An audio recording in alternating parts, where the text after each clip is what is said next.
प्रकृति उस दुनिया में भेज नहीं सकती। उस दुनिया में प्रकृति आने वाला व्यक्ति स्वयं अपनी दम पर जाता है, अपने पुरुषार्थ पर जाता है, निमित्त को छोड़कर जाता है। नैमित्तिक शक्ति प्रकट नहीं होती, उपादान शक्ति प्रकट होती है। जहाँ जहाँ नैमित्तिक शक्तियाँ प्रकट होती हैं वहाँ वहाँ संसार होता है,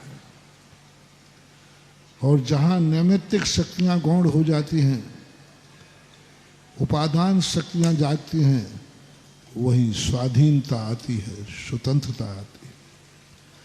प्रकृति पराधीन कर सकती है, स्वाधीन नहीं।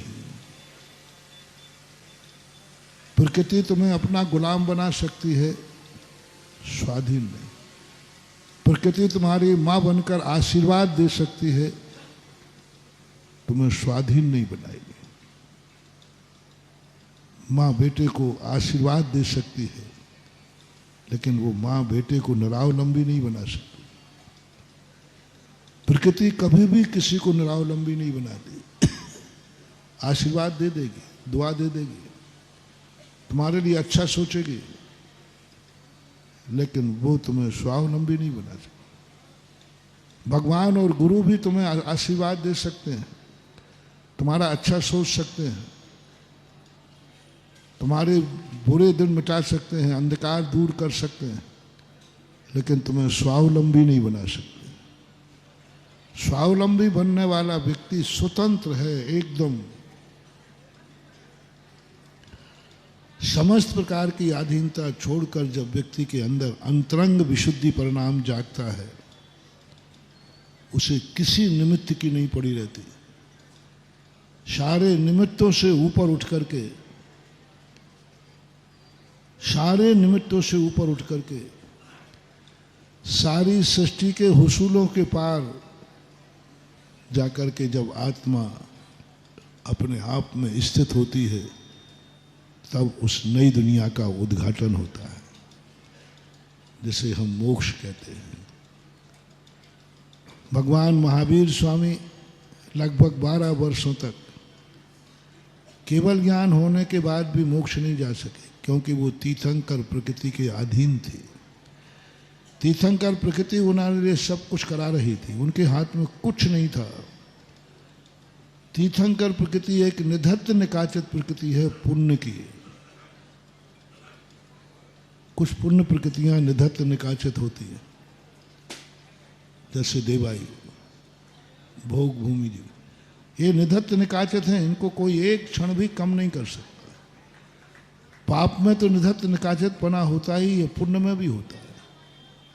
जो एक बार उस पुण्य के चक्कर में आ जाता है, वह पुण्य उसे मनमानी नहीं करने देता, वह जो कराता है वह करना पड़ता है। 12 वर्ष तक ऋषभदेव तीर्थंकर प्रकृति के अधीन होकर, अनंत शक्ति संपन्न होकर के भी वो मोक्ष नहीं जा सके। जब तीर्थंकर प्रकृति कमजोर पड़ती है, और जब वह कमजोर पड़ी, तो हमेशा व्यक्ति एक ही देखता है, निमित्त कब कमजोर पड़ता है। निमित्त कमजोर पड़ता है तो तुरंत उपादान हावी होता है, दोनों, पापी भी और पुण्यात्मा भी। सामने वाले को देख करके कमजोर व्यक्ति देखकर बलजोर हावी हो जाता है। सम्यक दृष्टि भी यही देखता है, जब मेरा कर्म का निमित्त कमजोर पड़ेगा, उसी समय हम ऐसा पुरुषार्थ करेंगे कि हम इन कर्मों के पार होकर स्वाधीन हो जाए। 12 साल के बाद आज तीर्थंकर धनतेरस के दोपहर में तीर्थंकर प्रकृति कमजोर पड़ गई। निमित्त में ज्यादा ताकत नहीं होती, निमित्त सीमित होता है। निमित्त शक्ति असीम नहीं होती है, खास तौर से पुद्गल की। यह सीमित होती है, एक सीमा बन के आती है, लेकिन उपादान शक्ति असीम होती है। वह कमजोर पड़ी, भगवान महावीर स्वामी उसका लाभ उठाकर तुरंत समूषण से चले गए और वो तो पुण्य की चेरी थे, उसे भगवान महावीर से कोई लेना देना नहीं है। ये संसार बड़ा विचित्र है। अपन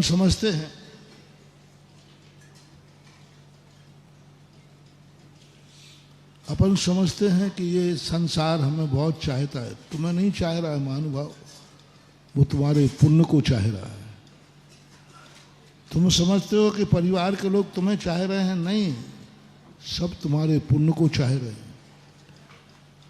पुण्य है इसलिए सब तुम्हारे चारों तरफ मंडरा रहे हैं। जिस दिन थोड़ी सा पुण्य कम हो जाता है ना, तो सगा बेटा भी कन्नी काट देता है, सगा भाई भी साइड में हो जाता है। कुछ नहीं, ये सारा संसार में जो कुछ भी हम देख रहे हैं, ये सब पुण्य की माया है। कुछ नहीं, कोई नहीं, किसी का साथ नहीं।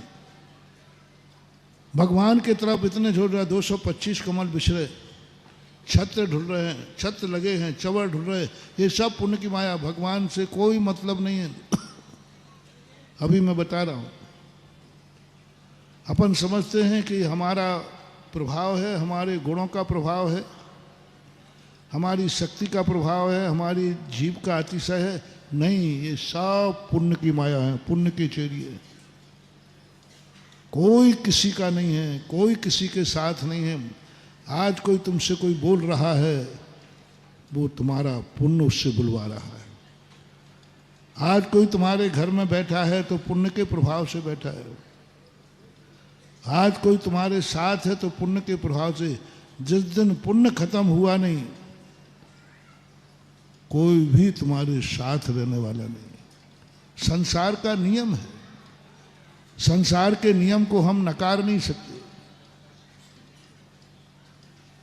परिणाम ये हुआ, तीर्थंकर के साथ धोखा। तुम्हारे हमारे साथ से तो क्या मिलेगा? यदि कोई तुम्हारे लिए धोखा दे देता है, कोई तुम्हारे लिए छोड़ के चला जाता, महाराज फलाना व्यक्ति हमें छोड़ के चला गया, महाराज जी हमारे यहाँ धन दौलत गायब हो गई, वो तुम्हारी थी ही नहीं, वो तो पुण्य की चेरी थी। गजब हुआ इसके स्वार्थ की चरम सीमा।